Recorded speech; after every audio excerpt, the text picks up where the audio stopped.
In my practice, I often encounter stories where real storms are hidden behind outward calm.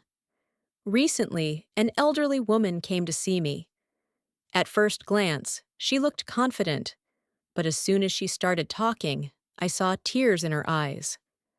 Her speech was disjointed, but behind every word, I could sense the weight she had been carrying for many years. Today, I want to share her confession with you. It is a story of pain, but also of the strength to move on. This is what she told me. My name is Evelyn Thornton, and at 65, I have become invisible in my own home. Or rather, not in my own home, but in the home of my son Marcus, where I have been living for the past 3 years. Not of my own free will, but because 3 years ago, I sold my apartment to help him with the down payment on this 2-story mansion in the suburbs of Minneapolis. Mom, it's a win-win situation. You won't have to pay for an apartment, and we'll have a nanny for the kids.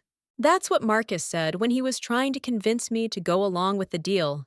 7 in the morning. I slowly get out of bed, feeling my joints ache.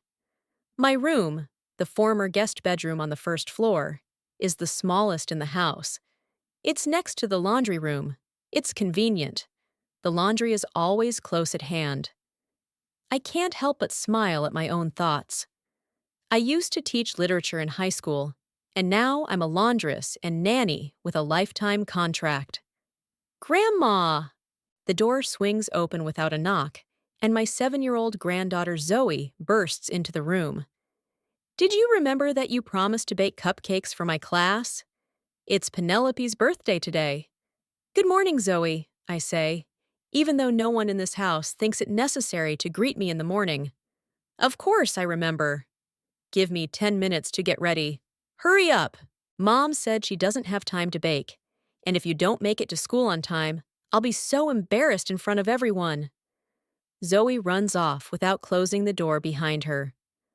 I slowly get up, throw on my robe, and go to the bathroom.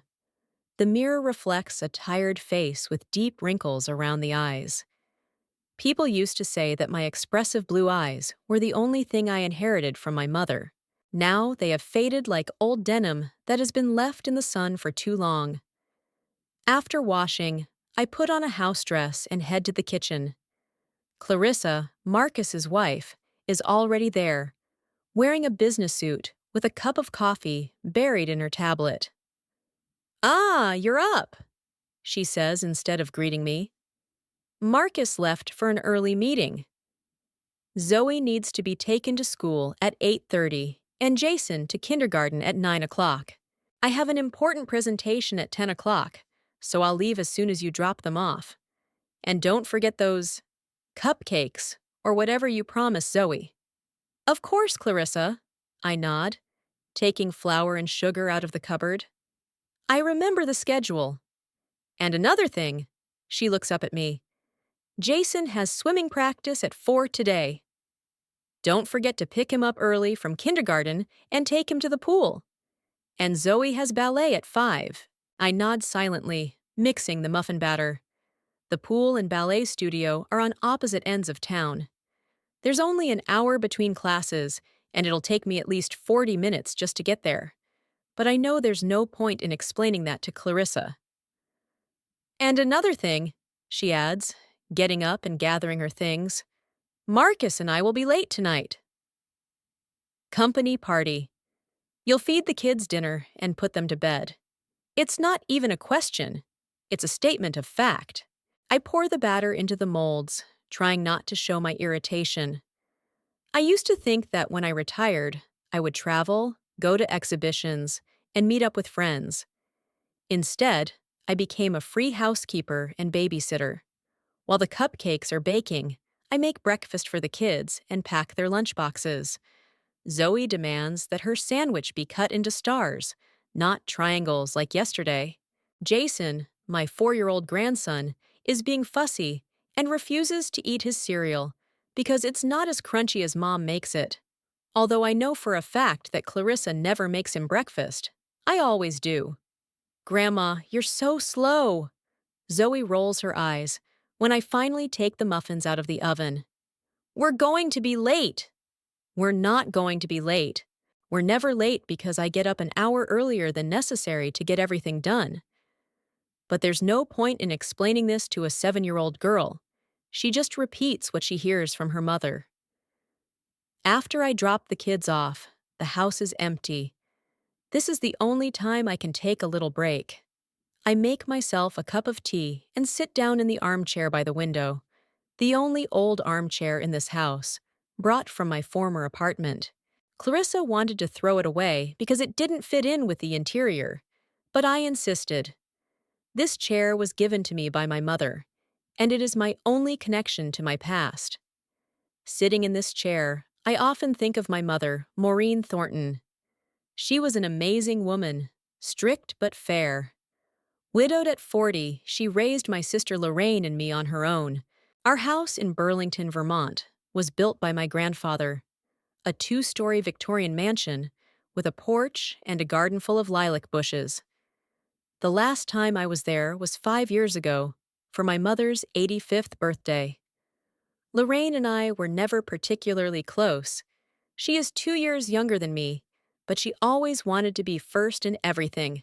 In her youth, she moved to New York City to try to become a model, then returned to Burlington and went into real estate. She has no children. Too busy with her career, as she always said. Maybe that's why she never understood why I spent so much time with my kids, Marcus and Bethany. Our last serious conversation with my mother took place at that very anniversary party. We were sitting on the porch watching the guests leave when my mother suddenly said, "Evelyn, I always wanted you to have this house." "Really?"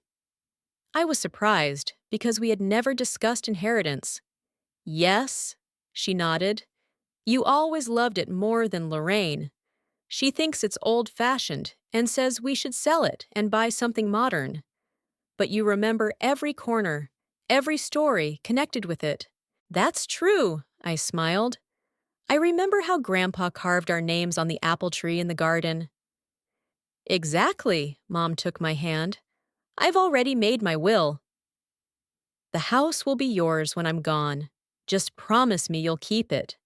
"I promise," I said at the time, not thinking that I would have to fulfill that promise so soon. After that conversation, Mom and I talked on the phone every week. For the last 2 years, she'd been complaining about her health, but she refused to move in with me or Lorraine. "I'll die in my own home," she said. The last time we spoke was a week ago. She was in a good mood, talking about the new roses she had planted in the garden. The ringing of the phone pulls me out of my memories. It's my daughter Bethany. She rarely calls, only when she needs something. "Mom, hi," she says, her voice unusually excited. "Are you sitting down?" "Yes," I reply, feeling my heart sink. "What's wrong?" "Aunt Lorraine just called," Bethany says. "Grandma died last night." "In her sleep. The doctor said it was a heart attack." I'm silent, unable to speak. My mother, Maureen, who always seemed indestructible, is gone. Quietly, without saying goodbye. "Mom, are you there?" Bethany's voice sounds concerned. "Yes," I finally reply. "I just can't believe it. The funeral is the day after tomorrow in Burlington. Lorraine has already made all the arrangements. Can you come?" Lorraine has already made all the arrangements. Of course, my sister wastes no time. She's always been like that, efficient, quick, not letting her emotions get the better of her. "Of course I'll come," I say. "She's my mother." Okay." Bethany seems to breathe a sigh of relief. "I'll try to fly in too. But I have a difficult project at work, so I'm not sure I can stay more than a day." Typical Bethany. My daughter is a successful graphic designer who lives in Seattle and is too busy for family matters. She rarely visits us, and when she does, she spends more time on her laptop than with her family. I understand," I reply, although I don't really understand how work can be more important than a grandmother's funeral. I'll let Marcus and Clarissa know. Great. Listen, I have to run to a meeting. We'll talk later, okay? She hangs up without waiting for my response. I sit staring out the window, feeling tears running down my cheeks. I'm not crying about my mother. She lived a long, full life. I'm crying about myself, about not being there for her in her last days, about letting distance and everyday concerns separate us. I need to call Marcus and tell him about Grandma's death, but I know how he will react. I'm so sorry, Mom, but I have an important meeting right now. Can we talk about it tonight? And tonight, he will be too tired or too busy to talk about anything serious. Instead, I call Lorraine. She answers on the first ring, as if she's been waiting for my call. Evelyn! Her voice sounds restrained, but I can hear a note of tension. I assume Bethany has told you the news? Yes, I reply. I can't believe Mom is gone. Me neither, Lorraine sighs. Although the doctor said her heart was in bad shape. I've arranged the funeral for Thursday at 2 in the afternoon. Can you come? Of course, I say. I'll come tomorrow to help with the preparations. There's no need, Lorraine replies quickly. I've already taken care of everything. The funeral home is handling all the details. Just come on Thursday morning. Her tone hurts me, as if I'm a stranger and not Maureen Thornton's daughter. Lorraine, she was my mother too, I remind her. I want to be involved in the funeral arrangements. There is a pause. Then Lorraine sighs. All right, come tomorrow if you want. I'll be at my mother's house. We have a lot to discuss. Something in her voice alarms me, but I can't figure out what it is. All right, I'll be there tomorrow, I say. How did it happen? She didn't wake up this morning, Lorraine replies. I stopped by as usual to bring her groceries and found her in bed. She looked peaceful. As if she were just sleeping, I swallow the lump in my throat. Thank you for being there for her, I say sincerely. I'm glad she wasn't alone in her last days. Yes. Lorraine sounds strangely detached. Listen, I have to go. I'll see you tomorrow. She hangs up, and I'm left alone with my thoughts. I need to organize a trip to Burlington. Tell Clarissa that I won't be able to pick up the kids from school and kindergarten. Take them to their classes. I need to buy a plane ticket, pack my things, but instead, I sit in my chair, looking at an old photo that I always keep on my bedside table. It's a picture of my mother and me in the garden at home. I had just graduated from college, and we were celebrating my graduation. We are both smiling, and I am amazed at how much I look like her now, 40 years later. That house in Burlington is the only place where I ever felt truly at home. After my divorce 15 years ago, I lived in rented apartments, then bought a small 2-room apartment, which I sold to help my son. And now, I live in a house where there is no place for me, neither physically nor emotionally. Maybe my mother's house will be my new beginning, a place where I can finally be a real person, not invisible. I remember my mother's promise to leave me the house and feel a glimmer of hope. Perhaps my mother's death is not only a loss, but also a chance to start life anew, to return to my roots. But first, I need to talk to Clarissa and Marcus. I dial my sister-in-law's number. Clarissa, I have bad news, I say when she answers. My mother has died. I need to go to the funeral in Burlington. Oh, I'm so sorry. Her voice sounds distracted, as if she's doing something else at the same time. When are you leaving? Tomorrow morning? I'll probably be back at the end of the week. But who will pick up the children? Marcus and I have important meetings all week. We can't cancel them. Typical Clarissa. She doesn't even offer to come with me to express her condolences. She's only thinking about how my absence will affect her schedule. You'll have to figure something out, I reply more firmly than usual. It's my mother's funeral. I have to be there. Of course, she quickly agrees. It's just so unexpected. Maybe I can hire a temporary nanny. Could you look into some options? Even now, in my time of grief, she is trying to shift her responsibilities onto me. No, Clarissa, I can't, I reply.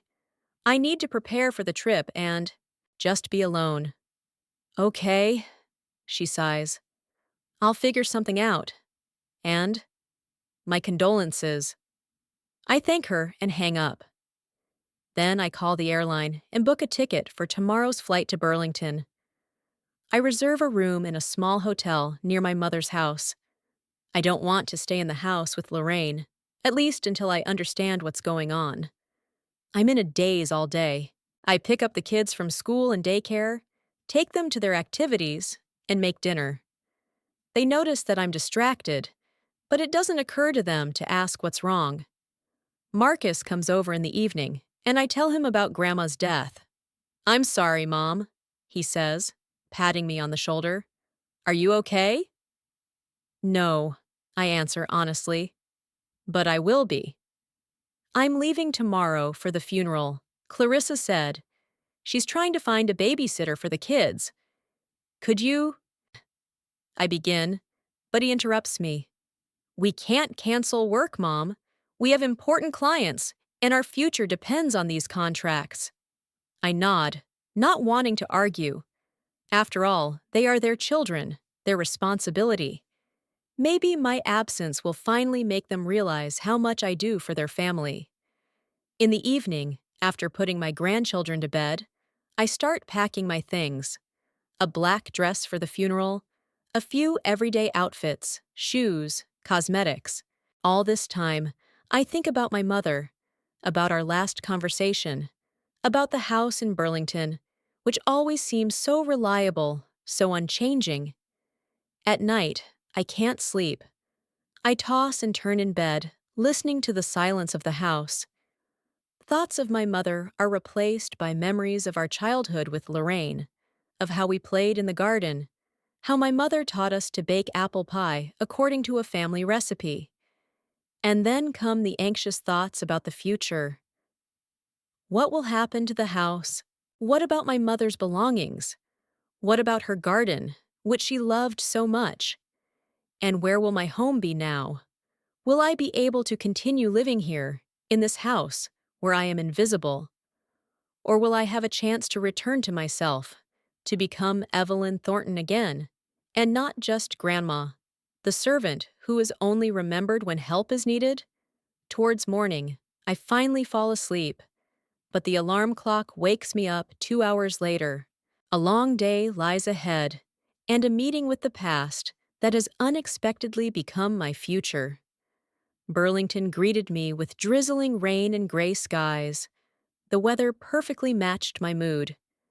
The taxi from the airport slowly drove through familiar streets, and I looked out the window, noting the changes that had taken place during my 5 years of absence. A new shopping center had replaced the old movie theater, and a modern residential complex stood where there used to be a park. The city was changing, like everything else around it.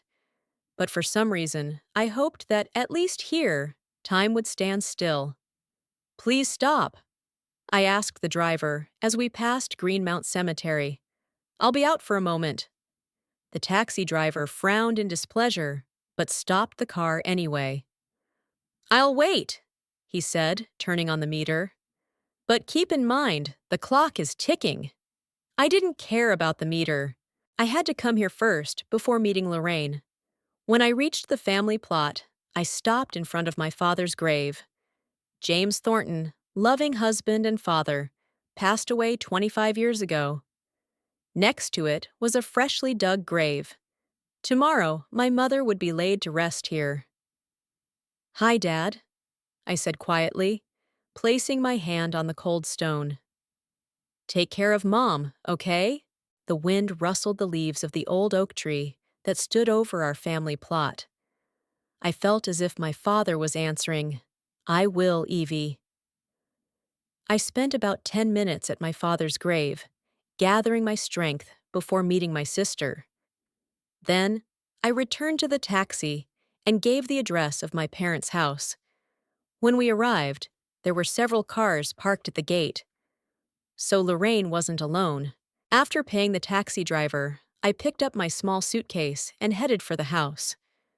With every step, my heart beat faster. I hadn't been here for so long, but every lilac bush, every crack in the path was familiar and dear to me. The front door was unlocked. I entered the spacious hall, breathing in the familiar smell of home, a mixture of lavender sachets, which my mother always placed in the closets, old wood, and fresh baking. I heard voices coming from the living room. I left my suitcase by the stairs and headed there. There were about 10 people in the living room. Lorraine was sitting in a chair, my mother's favorite chair, discussing something with an elderly man in a formal suit. When she noticed me, she stood up. "Evelyn, finally." Her voice sounded deliberately sad, but her eyes remained dry and somehow triumphant. She came over and hugged me. I smelled her expensive perfume and instinctively stepped back. Lorraine knew I was allergic to strong scents. "How was your flight?" she asked, looking me up and down. Her gaze lingered for a moment on my scuffed shoes and unfashionable dress. "Fine," I replied, looking around. "What's going on here?" "I thought it would just be the two of us." "Oh, this is Mr. Caldwell, Mom's lawyer," Lorraine said, pointing to an elderly man. "And these are the neighbors and some of Mom's friends. We're discussing the details of tomorrow's ceremony." Mr. Caldwell stood up and shook my hand. "Miss Thornton, my condolences. Your mother was a wonderful woman." "Thank you," I nodded, trying to remember if my mother had ever mentioned this lawyer. She usually used the services of Mr. Pratt, an old friend of our family. "Where is Mr. Pratt?" I thought he handled all of my mother's affairs. Lorraine and Mr. Caldwell exchanged glances. "Mr. Pratt passed away 2 years ago," Lorraine said. "Mom transferred all her affairs to Mr. Caldwell. You would know this if you visited her more often. The jab was accurate and painful." I really hadn't visited my mother as often as I should have. First, there were the children, then the grandchildren, and there were always reasons to postpone the trip. Now I bitterly regretted it. "I need to take my things upstairs," I said, trying to hide my embarrassment. "I'll stay in the guest room, right?" Lorraine exchanged another glance with the lawyer. "Actually, I've already booked a room for you at the Birch Hill Hotel. It's quite crowded here. We're having a memorial service tomorrow. The catering has already been ordered. There will be tables everywhere." "Crowded?" I couldn't believe my ears. "Lorraine, this is a 7-bedroom house, and it's our mother's house. I have the right to stay here." "Of course you do," she quickly agreed, but her eyes remained cold. "I just thought you'd be more comfortable in a hotel." "After all, you haven't been here for 5 years, and a lot has changed." I looked around the living room and noticed that a lot had indeed changed. The antique furniture that Mom loved so much had been replaced with modern, minimalist pieces. The family photos that used to stand on the mantelpiece were gone. Even the curtains were new, white and featureless instead of the cozy floral drapes that Mom had sewn herself. "When did you have time to do all this?" I asked, feeling a sense of unease growing inside me. "Mom loved her old furniture." "I helped her with the renovation last year," Lorraine shrugged. "It became difficult for her to take care of all those antique things. Modern furniture is more practical." Something about her words sounded false. Mom had always been proud of our family furniture, some of which was over 100 years old. She would never have agreed to replace it with these faceless sofas and armchairs. "Where's Mom's armchair?" "The old one with the floral upholstery?" "We threw it away," Lorraine replied casually. "It was completely worn out." I felt a lump in my throat. That armchair was my mother's treasure. My grandmother used to rock my mother in it when she was a child. "And where are all the photos?" I pointed to the empty mantelpiece. "Oh, they're in boxes in the attic." Mom decided they were collecting too much dust. Every word she said sounded like a lie. Mom adored her photos, dusting the frames every day and arranging them in perfect order. I'm staying here, I said firmly. In my old room. Lorraine pursed her lips but didn't argue. As you wish. Your room is on the second floor, where it always was. Just don't be surprised. It's now a study. A study? I couldn't believe my ears. You turned my room into a study? Not me, Mom. Lorraine spread her arms. She needed a place for her papers and computer. But the bed is still there. You can sleep on it. I silently headed for the stairs, feeling the guests' eyes on me. When I reached the second floor, I stopped at the door of my former room. There was a sign on it that read, Study. Taking a deep breath, I opened the door. The room was unrecognizable. Instead of my old bed with a patchwork quilt, there was a narrow couch. My desk had been replaced with a large office desk. The bookshelves that used to hold my favorite books were now filled with folders and some kind of documents. On the walls, instead of my posters, hung faceless modern paintings. I sat down on the edge of the couch, feeling like a stranger in the house where I grew up. What was going on? Had my mother really changed so much in recent years? Or was it all Lorraine? My thoughts were interrupted by a knock on the door. It was Mrs. Hendricks, our neighbor, who had been friends with my mother for over 30 years. Evelyn, dear, she hugged me. I'm so glad to see you, even though it's under such sad circumstances. Mrs. Hendricks, I smiled, feeling warmth for the first time that day. Thank you for coming. I couldn't not come. She sat down next to me. Your mother was my best friend. I still can't believe she's gone. Me neither, I sighed. Tell me, did you see her often lately? Of course, almost every day. We drank tea in the gazebo when the weather permitted. Your mother loved her garden so much. And, did you notice any changes in her? I asked cautiously. Maybe she talked about renovations, about wanting to get rid of the old furniture? Mrs. Hendricks looked at me in surprise. Goodness, dear! Maureen adored her old furniture. She always said that these things were the soul of the house. She even got upset when Lorraine suggested changing something. So I was right. Mom would never have agreed to such changes. And when did this new lawyer, Mr. Caldwell, appear? I asked, lowering my voice. What Caldwell? Mrs. Hendricks frowned. Maureen always worked with Henry Pratt. They were friends from college.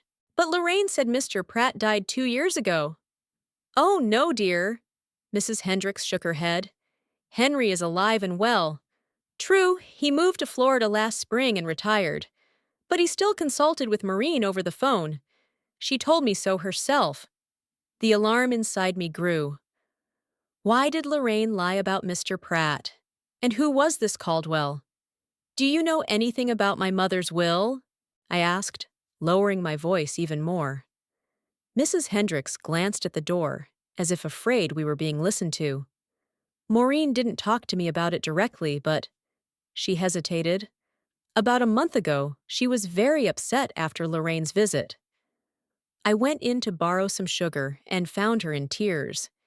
She said something like, Lorraine wants me to change the will, but I can't do that to Evelyn. My heart sank. So Lorraine was pressuring my mother to change the will in her favor? Thank you for telling me, I said, squeezing Mrs. Hendricks's hand. Please don't mention this conversation to Lorraine. Of course, dear, she nodded. I just want everything to be fair. Maureen loved you so much after Mrs. Hendricks left. I sat on the couch, trying to collect my thoughts. Something was definitely wrong here. Lorraine was clearly up to something, and I had to find out what it was.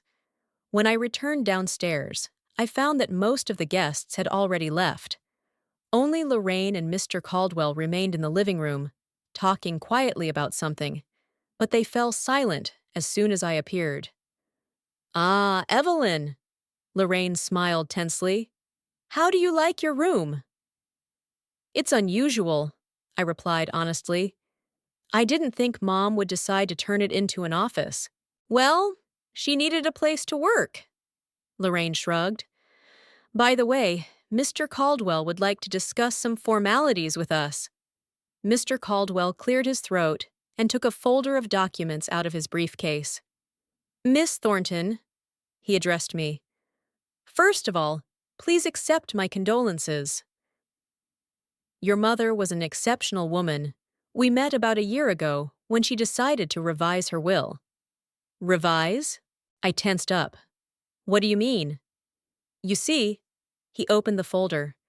About 11 months ago, Mrs. Thornton asked me to draw up a new will. She wanted to make sure that her last wishes would be carried out properly. And what are those last wishes? I asked, feeling my heart pound.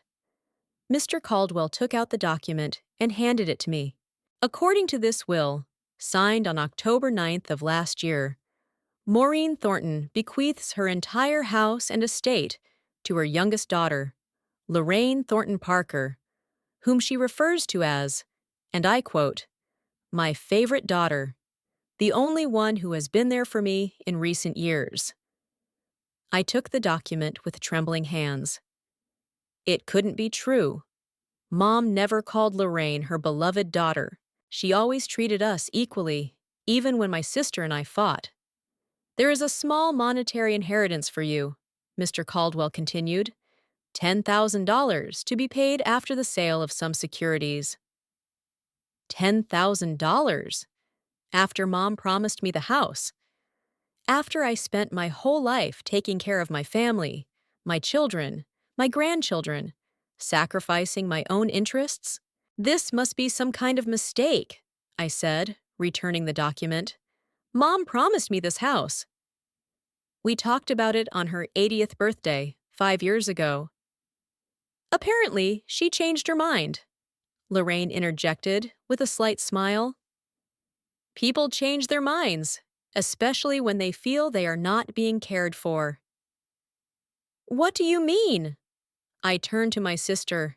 Well, you haven't been here for 5 years, Evelyn, Lorraine said softly, but each word stung like a wasp.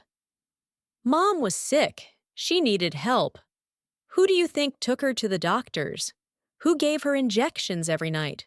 Who cooked her meals and made sure she took her medicine? You could have called me, I argued. I would have come. Really? Lorraine raised an eyebrow. What about your precious grandchildren? Could you have left them for an old sick woman? Her words hurt me. She was right. I always put my children and grandchildren first. But that didn't mean I didn't love my mother. In any case, Mr. Caldwell interjected, the will is completely legal. It was signed in the presence of 2 witnesses and notarized. You have the right to contest it, of course. But I must warn you that the process will be long and expensive, and the chances of success minimal. I looked at him closely. Something in his tone, in the way he avoided my gaze, made me doubt his words. Can I get a copy of the will? Of course, he said, handing me a copy of the document. The original will be presented in court when the will is approved. I took the papers and began to study them. Indeed, everything was as he had said. The house, all the valuables, most of the money. Everything was going to Lorraine. I was left with only a small amount, like a handout. But there was something else that caught my eye. The signature. It looked like my mother's, but something was wrong with it. It was too neat, too perfect. My mother always signed with a small flourish at the end, but there was none here. Something wrong, Evelyn? Lorraine asked, noticing how closely I was studying the signature. No, everything's fine. I forced myself to smile. Just trying to take it all in. It's so unexpected. I understand. Lorraine put her hand on my shoulder, but her touch was cold. But Mom really wanted me to keep the house. She knew I would preserve it, not sell it to strangers I didn't answer. Thousands of questions were spinning in my head. Why did Mom change her mind? Why had she never mentioned it in our weekly conversations? And most importantly, why did she call Lorraine her favorite daughter when she knew how much it would hurt me? I need to lie down, I said, getting up. It's been a tough day. Of course, dear. Lorraine nodded. Get some rest. We have a difficult day ahead of us tomorrow. I went up to my old room, now converted into a study, and closed the door. Looking at the copy of the will, I felt that something was wrong. Mom would never have done this to me. She would never have called Lorraine her favorite daughter, knowing how painful her relationship with her sister had always been for me. I couldn't stop thinking about my conversation with Mrs. Hendricks. Mom was upset after Lorraine's visit and didn't want to change the will. What happened next? Why did she change her mind? And why did Lorraine lie about Mr. Pratt? If he was alive and retired in Florida, why did Mom hire a new lawyer? It didn't make sense. I sat down at my desk, trying to collect my thoughts. There were some papers on the table, bills, bank statements. I wasn't going to read them, but my gaze accidentally fell on the date of one of the documents, April 1st of this year, just 3 months ago. The paper bore my mother's signature, with that same distinctive flourish that was missing from the will. My heart began to beat faster. I began to carefully examine the documents on the desk. They were all recent, no more than 3 or 4 months old, and they all bore my mother's real signature, completely different from the one on the will. Could Lorraine have forged my mother's signature? Was she capable of such a thing? I remembered our sisterly rivalry, which had lasted since childhood. Lorraine had always been jealous of me, that I was older, that I was a better student, that I was the first to get married. She always wanted what belonged to me, my toys, my clothes, my first boyfriend. Could it be that now she wanted the house that Mom had promised me? The thought was horrible, but it made sense.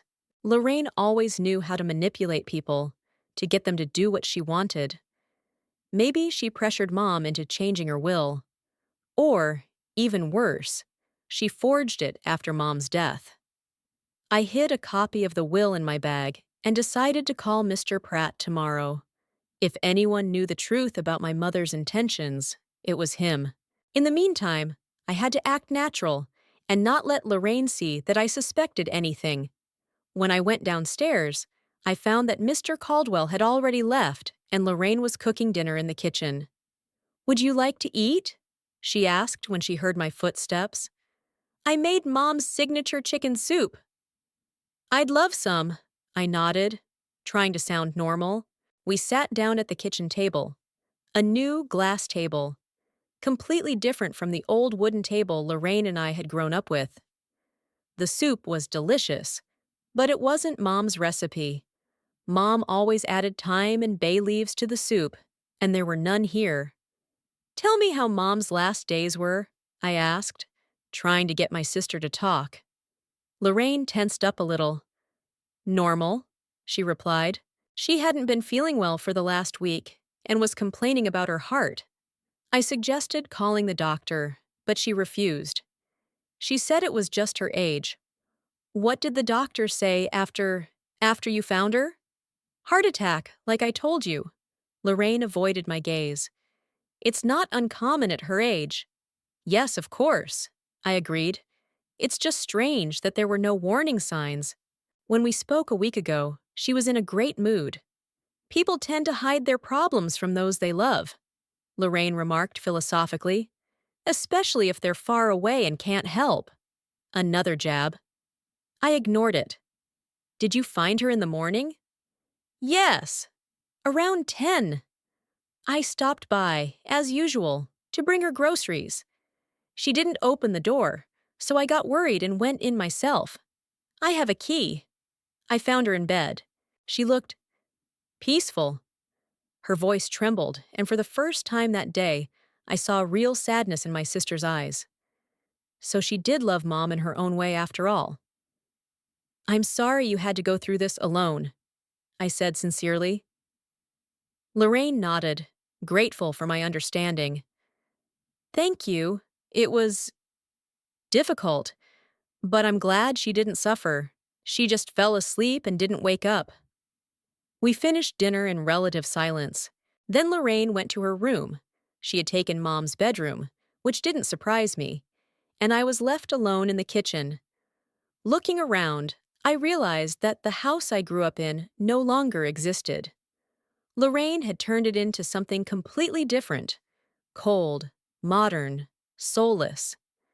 Mom's embroidered napkins, her collection of porcelain figurines, the antique clock my father had inherited from his father, were all gone. Everything that made this house special, that preserved our family history, had been removed or thrown away. And now, according to the will, this house belonged to Lorraine. She could do whatever she wanted with it: sell it, rebuild it, tear it down. All I had left were memories and a measly $10,000. But something told me that this was not my mother's will. The signature on the will, Mrs. Hendrick's words, the lie about Mr. Pratt, all of this pointed to the fact that Lorraine was hiding something, and I was determined to find out what it was. I went up to my room, picked up the phone, and dialed my daughter's number. Bethany? It's Mom. Sorry to call so late. It's okay. My daughter's voice sounded sleepy. How are you? How did it go? Not so good. I lowered my voice, even though the door was closed. Lorraine showed me Mom's will. It turns out she left the house to her, and only a small amount of money to me. What? Bethany was surprised. But you said Grandma promised the house to you. Yes, she did. But now there's a new will, written almost a year ago, and I'm almost certain it's fake. Mom, that's a serious accusation.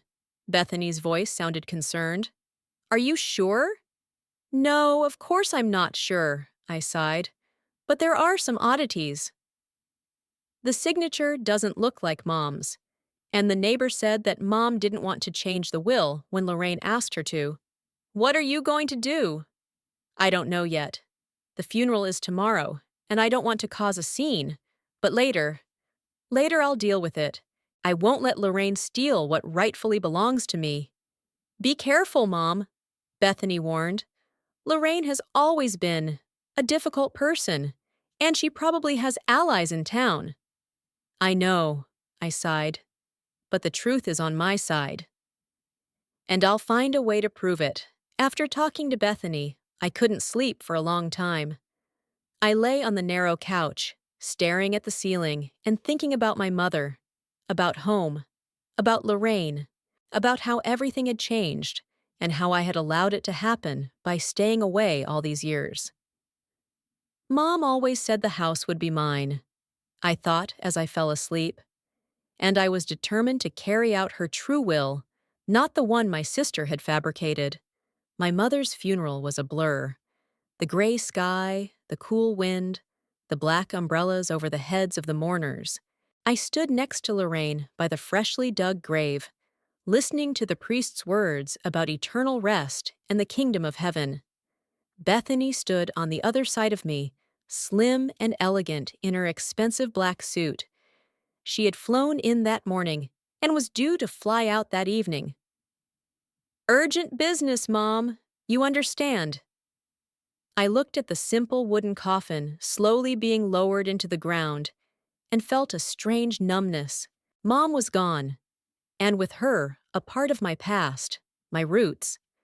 And now I had to fight for what she wanted to leave me, our family home, which Lorraine was trying to take for herself. After the ceremony, everyone went to the house for the wake. Lorraine had turned the living room into a reception hall, setting up tables with snacks and drinks. I barely recognized some of the guests, people I hadn't seen in years, who had aged and changed. Many approached me with their condolences, but their words sounded empty and formal. Maureen was a wonderful woman. She was so proud of you. She often talked about you. The last one was especially painful to hear. I knew that my mother missed me, that she had lacked my attention in recent years. By evening, the guests began to leave. Bethany left for the airport without even saying goodbye to Lorraine. Their relationship had always been strained. I stayed to help with the cleanup, even though Lorraine insisted that the hired staff would take care of everything. "You look tired," my sister remarked when we were alone. "Why don't you go and get some rest? Tomorrow we have to meet with Mr. Caldwell for the formal reading of the will." "Again?" I asked in surprise. "Don't we already know what it says?" "It's a formality," Lorraine shrugged. "That's how it's supposed to be. Some relatives and close friends of Mom's will be there. At 11 in the morning." I nodded, not wanting to argue. This gave me an opportunity to talk to Mr. Caldwell again, perhaps ask him a few questions in private. "All right, I'll go to my room," I said. "Good night, Lorraine." "Good night," she smiled briefly, not looking me in the eye. Going up to my study, I locked the door and sat down on the couch. A plan began to form in my head. If the will was fake, there had to be evidence. Mom couldn't just change her mind without talking to me. We talked on the phone every week, and she never mentioned a new will. What's more, just 2 months ago, she talked about how she wanted me to come back to this house someday, how she was saving it for me. I took out my phone and Googled Mr. Pratt's name. To my surprise, he was indeed alive and well, just as Mrs. Hendricks had said. The law firm Pratt and Partners had been in Burlington for 40 years, and Henry Pratt himself had retired and moved to Florida last year. The firm's website listed his email address for former clients. I made a note to contact him tomorrow. Then I began to examine the office more closely. Mom had always been neat and organized, keeping all important documents in strict order.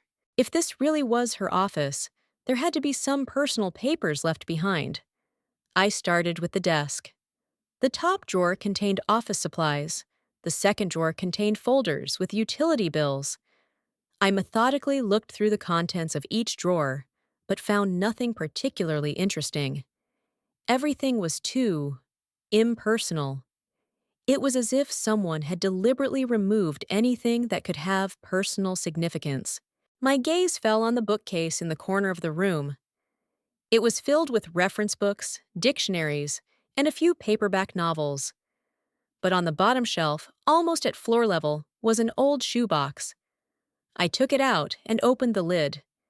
Inside were letters, dozens of envelopes tied with faded ribbon. I carefully untied the ribbon and took out the top letter. It was a letter from me, sent to my mother more than 20 years ago when I had just moved to Minneapolis with my husband and young children. I wrote about our new home, about how Marcus had started first grade, how Bethany was learning to play the piano. And at the end of the letter was a handwritten note. "Mom, I miss our house so much. Sometimes I feel like part of me is still there, in that room with blue wallpaper and a view of the lilac garden." I looked through a few more letters. All of them were from me, sent in different years. My mother had kept every single one, even the most insignificant holiday cards. But I couldn't find a single letter from Lorraine. At the bottom of the box was a thick envelope with no stamp or address. I opened it and took out several sheets of paper covered in my mother's neat handwriting. It wasn't a letter, but rather diary entries. I started reading and immediately realized that I had found what I was looking for. May 10th, 2022. Today, Lorraine brought up the subject of the house again. She says it's too big for me to live in alone, that I can't manage to maintain it. She suggests selling it and buying me an apartment in that new complex for seniors. I told her I'm not moving anywhere, that this house is my life. Then she suggested another option, to transfer the house to her name and let me continue to live here. She says it will be easier with taxes and other matters, But I know I promised the house to Evelyn, and I will not change my decision, no matter how much pressure Lorraine puts on me. I turned the page. The next entry was dated 3 months later, August 18th, 2022. Lorraine is becoming more and more insistent. Today she brought some lawyer, Mr. Caldwell. He talked about a new will, about how important it is to get everything right. I said I already had a will, drawn up by Henry, and I wasn't going to change it. Lorraine got angry and said I was ungrateful, that she cared about me and I didn't appreciate it. Maybe she's right. She visits me often and helps around the house. But the house should stay with Evelyn. I promised her, and I know she will preserve it, preserve our family history. Lorraine wants to redo everything, modernize it. She has already replaced my favorite furniture in the living room with these awful modern sofas. She says it's more comfortable, more practical. But the house is losing its soul, becoming alien. I continued reading, and with each page, the picture became clearer. Mom resisted Lorraine's pressure and refused to change the will. But in the latest entries, dated early this year, something new appeared. Fear.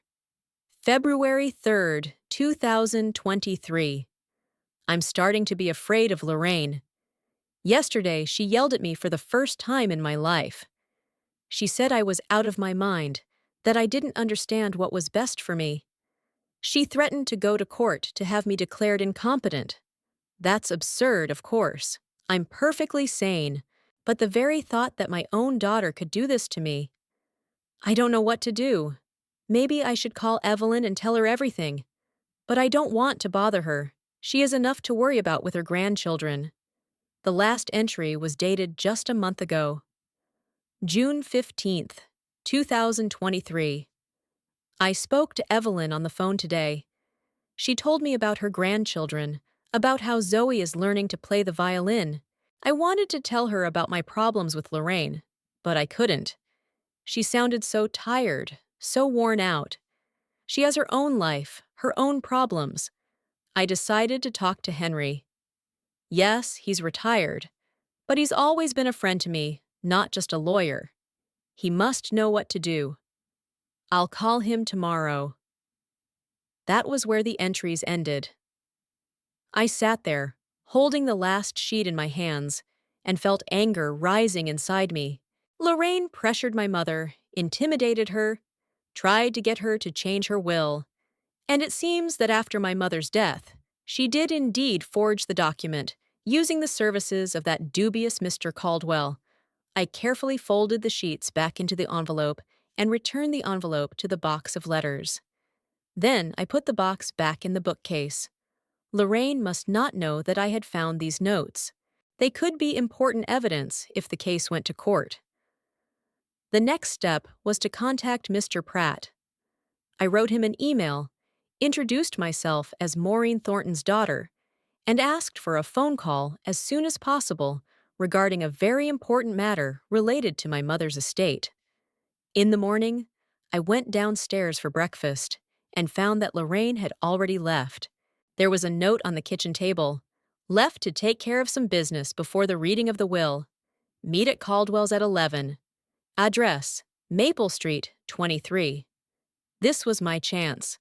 Left alone in the house, I could look for more evidence. I started with my mother's bedroom, which Lorraine now occupied.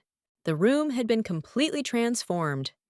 Instead of my mother's antique four-poster bed, there was a modern platform bed, and instead of a chest of drawers with a carved mirror frame, there was a minimalist wardrobe from IKEA.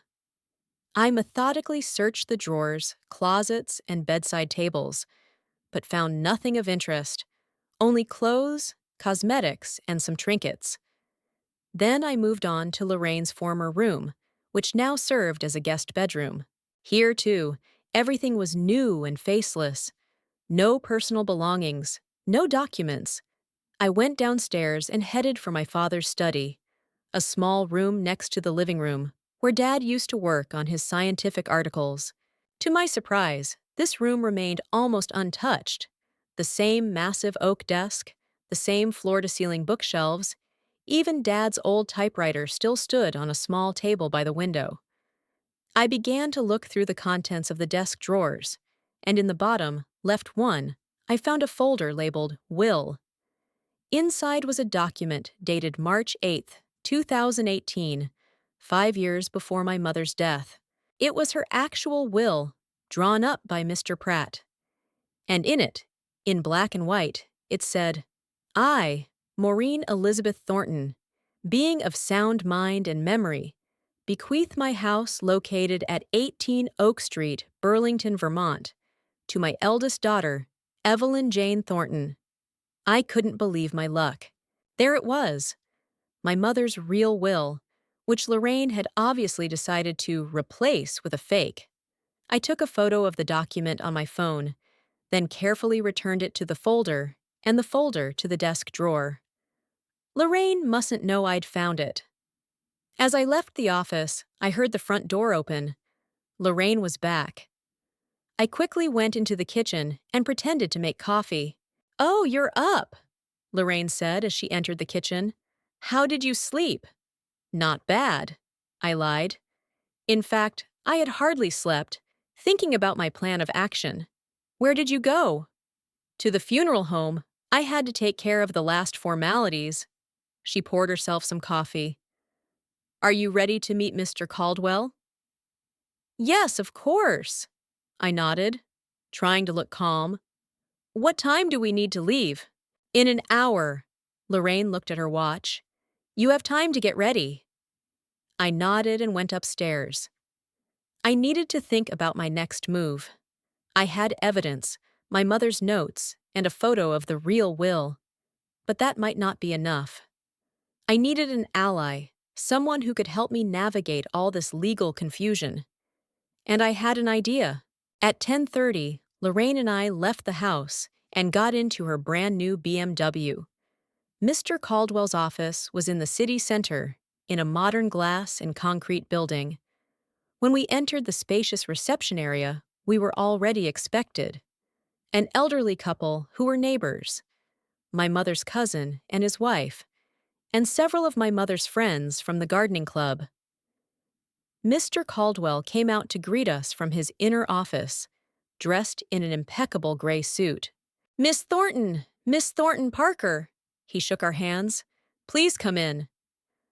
Everyone was already gathered. We entered a spacious conference room with a long table.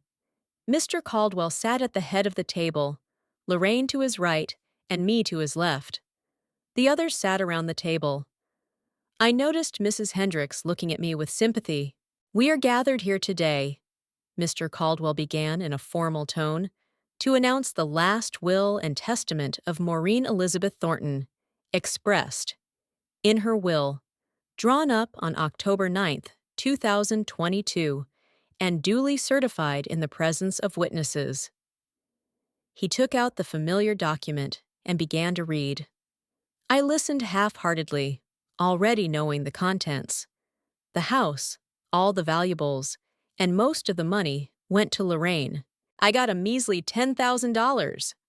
When he finished, the room fell silent. "Are there any questions?" Mr. Caldwell asked, looking around at those present. "Yes," I raised my hand. "I would like to know who the witnesses were who signed this will." Mr. Caldwell looked a little flustered.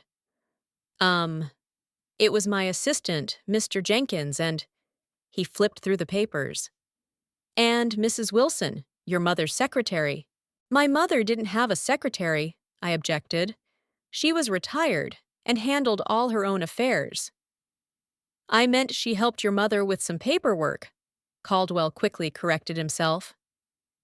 Unofficially. "And where is this Mrs. Wilson now?" I continued. "I'd like to talk to her." "Unfortunately, she moved out of state a few months ago," Caldwell replied, avoiding my gaze. "I don't have her contact information." "How convenient," I remarked. "What about Mr. Jenkins?" "Is he here?" "He's on vacation," Caldwell replied, even less convincingly. "He'll be back in 2 weeks." "I see," I nodded. One more question. Why did my mother decide to change lawyers after working with Mr. Pratt for so many years? The room fell silent. All eyes were on Caldwell and me. As I explained, Mr. Pratt is deceased, Caldwell said. No, he's not, I objected. He's alive and well. He just retired and moved to Florida.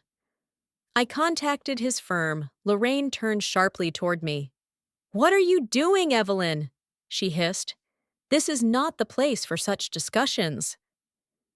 I just want to clarify a few things, I replied calmly. After all, we're talking about our mother's last will and testament. Don't you want to be sure everything is done correctly? Lorraine turned pale, and Mr. Caldwell began gathering his papers. I think that's enough for today, he said. If Miss Thornton has any legal questions, she can schedule a consultation at my office. Actually, I already have a consultation scheduled, I said, with Iris Hammond. Perhaps you know her? Now Caldwell turned pale too. Iris Hammond was known in Burlington as a brilliant lawyer, specializing in family law and inheritance cases, and she had a reputation as a bulldog when it came to protecting her clients' interests. Miss Hammond? He repeated. Why do you need to consult a lawyer? To sort out some inconsistencies I've found in this will, I smiled. The meeting is scheduled for 1 o'clock. I'll make it just in time. Lorraine grabbed my arm as we left the conference room. What are you up to? Her voice trembled with anger. Why do you need Iris Hammond? I told you I want to get some advice, I replied calmly, freeing my hand. Do you mind if I take a taxi? I don't have much time. Without waiting for an answer, I went out into the street and hailed a taxi. I had found Iris Hammond's address on the internet the night before. Her office was located in an old building on Church Street, just a few blocks from Caldwell's office. I hadn't lied to Lorraine. I really did have an appointment with Iris Hammond. I had called her this morning while Lorraine was out and briefly outlined the situation. To my surprise, she agreed to meet with me that same day. The taxi stopped in front of a small 3-story red brick building. I went up to the second floor and entered an office with a sign that read, Iris Hammond, Attorney. A young secretary showed me into a study where a woman in her 50s with short graying hair and piercing blue eyes sat behind a massive oak desk. Miss Thornton. She stood up and held out her hand. Iris Hammond, it's a pleasure to meet you, even under these circumstances. Please have a seat. I sat down in the chair opposite her and took a folder with the documents I had managed to gather out of my bag. Thank you for agreeing to meet with me so quickly, I began. As I mentioned on the phone, I have reason to believe that my mother's will was forged by my sister. Yes, you mentioned that, Iris nodded. That's a serious accusation. Do you have any evidence? I laid out the photos of the real will and my mother's notes on the table. This is the real will, drawn up by Mr. Pratt 5 years ago, and these are my mother's personal notes, where she writes about how Lorraine pressured her to change the will. Iris studied the documents carefully. This definitely deserves attention, she said finally. I'm particularly interested in this Mr. Caldwell. I've never heard of him, and I know all the lawyers in Burlington. I checked, and his name isn't on the list of licensed lawyers in Vermont, I said. I Googled him last night. Interesting. Iris made a note in her notebook. What about the witnesses who signed the new will? They don't seem to exist either, I said, recounting Caldwell's strange answers to my questions. This is all very suspicious, Iris concluded. But we need more concrete evidence of forgery. I suggest the following plan of action. First, we contact Mr. Pratt and get confirmation from him that the original will exists. Second, we conduct a graphological examination of your mother's signature on the new will. Third, we try to find these mysterious witnesses. If they don't exist, That's a strong argument in our favor. Sounds reasonable, I agreed. But there's a problem. I don't have the original new will, only a copy. And as far as I understand, you need the original for a handwriting analysis. That's right, Iris nodded. We'll need to file a motion with the court to obtain the original for examination. But first, I'd like to talk to Mr. Pratt. Have you tried to contact him? I wrote him an email, but I haven't heard back yet. I'll try to contact him through professional channels, Iris said. Lawyers have their own ways of finding each other. We discussed a few more details: Iris's fee, the timeline, possible scenarios. Then she asked, "Does your sister know you've come to me?" "She does now," I said, telling her what had happened at the reading of the will. I wanted to catch her off guard, to see her reaction. And she was definitely scared when she heard your name. Not surprising, Iris smiled slightly. I have a reputation for not backing down when it comes to justice. And, to be honest, I don't like your sister. I've heard about her from mutual acquaintances. Ambitious, uncompromising, willing to do anything for success. People like that often cross the line. But aren't you afraid to go against her? I asked. Lorraine has a lot of connections in the city. She's an influential person.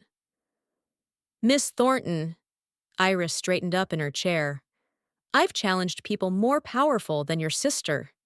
The truth and the law are on our side, and that's all that matters. I felt a surge of gratitude toward this strong, confident woman. For the first time since arriving in Burlington, I felt hopeful that justice would prevail. Thank you, I said sincerely. I'm glad I came to you. Don't thank me too soon. Iris shook her head. We have a tough battle ahead of us. Your sister won't give up without a fight, especially if she really did forge the will. It's a criminal offense, and she risks not only her reputation, but also her freedom. I'm prepared to see this through to the end, I said firmly. This house is all I have left of my parents, and I know my mother wanted me to have it. Iris nodded and closed the folder with the documents. All right. I'll contact you as soon as I hear back from Mr. Pratt. In the meantime, I advise you to be careful. Don't tell Lorraine that you have a copy of the real will or my mother's notes. The less she knows about our evidence, the better. I agreed and said goodbye to Iris, feeling much more confident. Leaving the building, I hailed a taxi and gave the address of my mother's house. Another difficult conversation with Lorraine lay ahead, but now I had a plan and a strong ally. The battle for the truth was just beginning. The next 2 weeks flew by in a flurry of activity and preparation. I extended my stay in Burlington, calling Marcus and explaining the situation. To my surprise, my son was understanding. Of course, Mom, do what you need to do, he said. We'll manage. Clarissa found an excellent babysitter for the children. I settled into a small motel on the outskirts of town. Staying in the house with Lorraine had become unbearable after I had openly challenged her. Every morning, I met with Iris Hammond at her office, and we worked on the case. The first major breakthrough came with a response from Mr. Pratt. Iris contacted him, and he not only confirmed the existence of the original will, but also sent a notarized copy. What's more, he agreed to fly in from Florida to testify in court. Maureen was my friend for over 40 years, he told Iris on the phone. I will not allow her last will and testament to be distorted. The second important step was the handwriting analysis.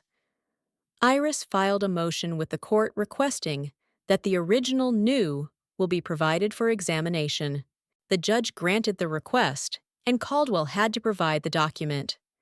We sent it along with samples of my mother's handwriting to an independent expert.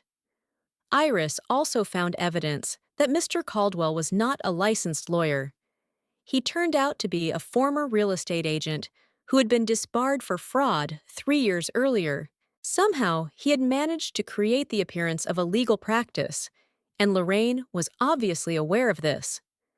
Finally, Mrs. Hendricks and several other neighbors agreed to testify that in the last months of her life, Mom had been under intense pressure from Lorraine and often looked upset after her visits.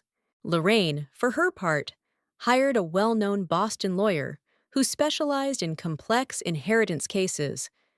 She also launched a campaign to discredit me among my mother's friends and acquaintances, spreading rumors that I had abandoned my mother in her final years and was now trying to contest a fair decision out of greed. The case attracted the attention of the local press. Sisters battle over inheritance. Daughter of renowned professor accuses sister of forging will, read the headline in the Burlington Free Press. I was uncomfortable bringing our family problems into the public eye, but Iris assured me that it could work in our favor. Lorraine valued her reputation, and public attention might make her more cautious. The first court hearing was set for July 18th. I spent a sleepless night before it, going over all the arguments Iris and I had prepared. In the morning, I put on the strict dark blue suit I had bought especially for the trial and went to the Burlington County Courthouse. The courtroom was almost full. In addition to the immediate participants in the trial, me and Iris, Lorraine and her lawyer Mr. Bernstein, the judges and jurors, there were many observers, journalists, my mother's friends, and simply curious townspeople. I noticed Mrs. Hendricks in the crowd, who smiled encouragingly at me. Lorraine sat at the defense table, looking impeccable in a cream-colored suit from a famous designer. She didn't even glance in my direction when I entered the courtroom. Judge Martinez, an elderly woman with a serious face and attentive gaze, opened the session. Case number 8423, Evelyn Thornton versus Lorraine Thornton Parker. Contesting of a will, she announced. Ms. Hammond, are you representing the plaintiff? Yes, Your Honor. Iris stood up. Evelyn Thornton is contesting the validity of the will of her mother, Maureen Thornton, dated October 9th, 2022, on the grounds that it is a forgery created by the defendant, Lorraine Thornton Parker, for the purpose of illegally appropriating the inheritance. Mr. Bernstein, the judge addressed Lorraine's lawyer. The defendant categorically denies all allegations, Your Honor, replied Bernstein, a tall man with a clean-shaven head. Maureen Thornton's will is a legal expression of her last wishes, drawn up and signed in the presence of witnesses. We consider the lawsuit to be unfounded and motivated solely by the plaintiff's envy and greed. I felt the blood rush to my face at these accusations, but Iris placed a reassuring hand on my shoulder. Ms. Hammond, you may present your evidence, said the judge. Iris began by presenting the original will, drawn up by Mr. Pratt 5 years ago. She explained in detail that in this document, my mother clearly expressed her wish to leave the house to me, not Lorraine. We call our first witness Henry Pratt, Iris announced. Mr. Pratt, a gray-haired man in a classic suit, walked to the witness stand. After taking the oath, he began his testimony. I was Maureen Thornton's lawyer and trustee for over 40 years, he said. We drew up her last will and testament on March 8, 2018. Maureen was very clear about her wishes. The family home was to go to her eldest daughter, Evelyn. Why the eldest daughter? Iris asked. Maureen explained to me that Evelyn had always been particularly attached to the house, that she valued family history and traditions. Lorraine, on the other hand, often said that the house was outdated and should be modernized or sold altogether. When was the last time you spoke to Mrs. Thornton about her will? In April of this year, Mr. Pratt replied. She called me in Florida, very upset. She said that Lorraine was pressuring her to change her will and had even brought in some lawyer. Maureen asked my advice, and I recommended that she not give in to the pressure if she didn't want to change her last will and testament. Did she mention the lawyer's name? Yes, some guy named Caldwell. I didn't know him in the Burlington legal community, which surprised me. I promised Maureen I would look into him, but unfortunately, I didn't get around to it before she died. Bernstein, Lorraine's lawyer, tried to undermine the credibility of Mr. Pratt's testimony during cross-examination. Mr. Pratt, you claim to have been a close friend of Maureen Thornton, correct? Yes, we were friends since college. And yet you moved to Florida, leaving your close friend without legal support in her old age? I retired for health reasons, Pratt replied calmly. But we continued to talk regularly on the phone, and I was always available to advise Maureen on any matter. Or could it be that your friendship was not as close as you claim? Perhaps Maureen Thornton did not share all her thoughts and decisions with you? Maureen and I trusted each other completely, Mr. Pratt said firmly. She would never have made a new will without consulting me. After Mr. Pratt, Iris called Mrs. Hendricks and other neighbors, who confirmed that in the last months of her life, Mom often looked upset after Lorraine's visits. They also described how the house had changed after Lorraine began helping her mother. The antique furniture, family photographs, and everything her mother cherished had disappeared. Iris then presented the results of a graphological analysis. The expert, Dr. Siemens, showed enlarged images of her mother's signature on various documents, including the original will and the new one, on a large screen. As you can see, he pointed out, the signature on the document dated October 9th differs significantly from Mrs. Thornton's authentic signature.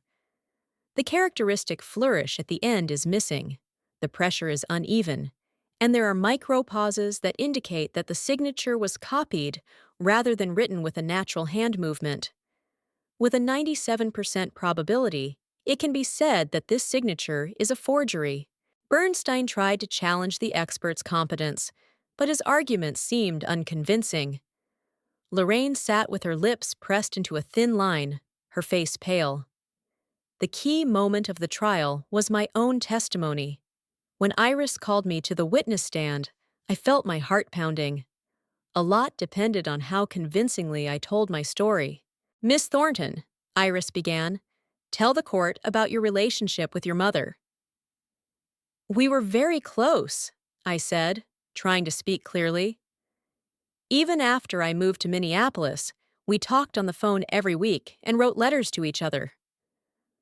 I always tried to visit her on holidays, although in recent years it became more difficult because of my responsibilities to my children and grandchildren.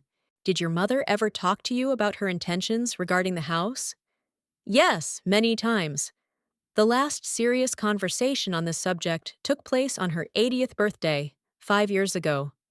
We were sitting on the porch, and she said to me directly, "Evelyn, I've always wanted you to have this house." She asked me to promise that I would keep the house and not sell it to strangers. And what did you say? I promised, of course. This house is not just a building. It's our family history. I grew up there, as did my mother and her mother before her. Tell me about your relationship with your sister, Lorraine, Iris asked. I took a deep breath. This was the hardest part. Lorraine and I were never particularly close, I began.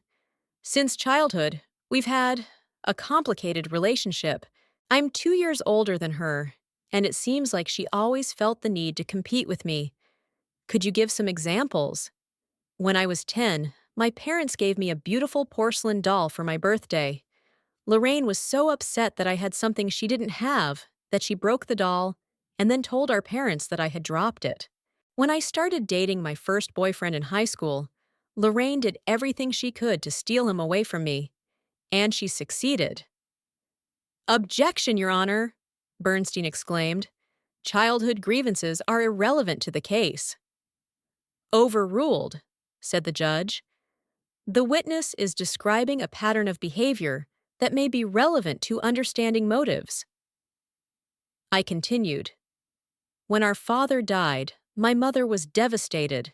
I took a leave of absence from college to be with her. Lorraine was in New York at the time, trying to become a model.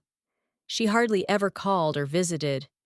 And when she finally showed up 6 months later, she immediately started talking about selling our father's things and modernizing the house. This upset my mother greatly. When was the last time you spoke to your mother? A week before she died. I felt tears welling up in my eyes. We talked about her garden, about the new roses she had planted. She was in a good mood, making plans for the fall. She even mentioned that she wanted me to come for Thanksgiving to help her preserve apples from our garden, like we used to do. Did she mention the new will? No, never. On the contrary, back in April, she told me on the phone, "Don't worry, Evie, the house will be waiting for you when you're ready to come back." That's what she called me, Evie. Bernstein's cross-examination was aggressive. He tried to portray me as an absent daughter who only remembered her mother when it came to inheritance. Miss Thornton, when was the last time you visited your mother before her death? 5 years ago, on her 80th birthday. I admitted honestly. 5 years! Bernstein spread his arms dramatically. And you claim you were close to her? We talked on the phone every week, I said firmly. I had obligations to my children and grandchildren. My mother understood that who took your mother to the doctors in recent years, who gave her injections, prepared her meals, looked after the house. Lorraine helped her with everyday matters. It's true, I admitted, and I'm grateful to her for that. But that doesn't mean Mom wanted to deprive me of my inheritance. Isn't it logical to assume that Maureen Thornton, seeing one daughter taking care of her and the other hundreds of miles away, decided to change her will? No. I looked Lorraine straight in the eye. My mother was always a fair person. She knew I loved her, that I had obligations to my own family, and she knew how important our home was to me. She would never have changed her decision without talking to me first. After my testimony, Iris called her last witness, a former employee of the bank where Lorraine worked before becoming a real estate agent. He recounted an incident in which Lorraine was suspected of forging a client's signature on a loan agreement. The case never went to trial, but Lorraine had to resign. "Objection!" Bernstein exclaimed again. "These are baseless allegations that are irrelevant to the case." "Overruled," said the judge. "The jury will disregard that last testimony." But it was too late. The jury had heard it, and you could see from their faces that the information had made an impression. Finally, it was Lorraine's turn to testify. She looked calm and confident as she took the witness stand. "Miss Thornton Parker," Bernstein began, "tell the court about your relationship with your mother in the last years of her life." "We were very close," Lorraine said, her voice soft and sincere. "After Evelyn moved to Minneapolis, I became my mother's only support. I visited her almost every day, helped her with the house and garden, and took her to the doctors. When her health began to decline, I suggested she move in with me, but she refused. She loved her home too much." "When did your mother decide to change her will?" "Last year, around September." Lorraine looked pensive. "We were sitting in the garden, and she suddenly said, 'Lorraine, I think I need to revise my will. You're the only one who cares about me, and I want you to have the house.' I was surprised, but Mom insisted. She said that Evelyn was too far away, that she had her own life, and that she would most likely just sell the house after Mom's death." "And how was Mr. Caldwell found?" "Mom found him herself." Lorraine shrugged. "She said she didn't want to go to Mr. Pratt because he's an old family friend and might tell Evelyn about the new will before it was time." I felt anger boiling up inside me. Lorraine lied so convincingly, so naturally, that if I didn't know the truth, I might have believed her. When it was time for cross-examination, Iris was relentless. "Miss Thornton Parker, you claim that your mother found Mr. Caldwell herself." How exactly did she do that? I. I'm not sure. Lorraine hesitated slightly. Maybe through friends or on the internet. It's interesting that an 85-year-old woman who, according to you, needed constant assistance, suddenly found a lawyer on her own, one whom no one in the Burlington legal community had ever heard of, Iris remarked. Oh, are you aware that Mr. Caldwell is not licensed to practice law? That he is a former real estate agent who was disbarred for fraud? I. I didn't know. Lorraine paled even more. Mom never told me about that. Miss Thornton Parker, you claim to have been close to your mother. How do you explain the fact that she never mentioned the new will to Evelyn during their weekly phone calls? Maybe she didn't want to upset her, Lorraine said uncertainly. How do you explain your mother's notes, in which she writes about how you pressured her to change her will, and that she had no intention of doing so? I don't know anything about any notes. Lorraine swallowed nervously. Mom never kept a diary. It's not a diary, it's personal notes. Iris showed copies of her mother's notes, and they clearly state that Maureen Thornton had no intention of changing her decision to leave the house to Evelyn, despite your pressure. Lorraine was silent, her confidence clearly shaken. Miss Thornton Parker, Iris continued, have you ever forged someone else's signature? Objection! Bernstein jumped up. The question implies guilt. Objection sustained. The judge nodded. Reword your question, Ms. Hammond. Miss Thornton Parker, is it true that you were forced to resign from the bank after being accused of forging a client's signature? It was a misunderstanding. Lorraine's voice trembled. The case never went to court. Because you reached an agreement with the client, offering him compensation, correct? I am not obliged to answer that question. Lorraine straightened up, trying to regain her composure. Your Honor, I ask the witness to answer. Iris insisted. The witness must answer the question. The judge agreed. Yes, an agreement was reached, Lorraine finally admitted, but that is irrelevant to this case. On the contrary, it is directly relevant, Iris objected. It establishes a pattern of behavior. You have a history of forging documents, Miss Thornton Parker, and in this case, you did the same thing. You forged your mother's signature on a fake will to take a house that rightfully belonged to your sister. That's not true, Lorraine almost shouted. Mom wanted me to have the house. Evelyn abandoned her, didn't visit her for years. I was there for her. I took care of her. And that's why you replaced all her favorite furniture with modern pieces she hated? Iris asked. That's why you took away the family photos she cherished? That's why you threatened to have her declared incompetent if she didn't change her will? I never threatened her. Lorraine looked cornered.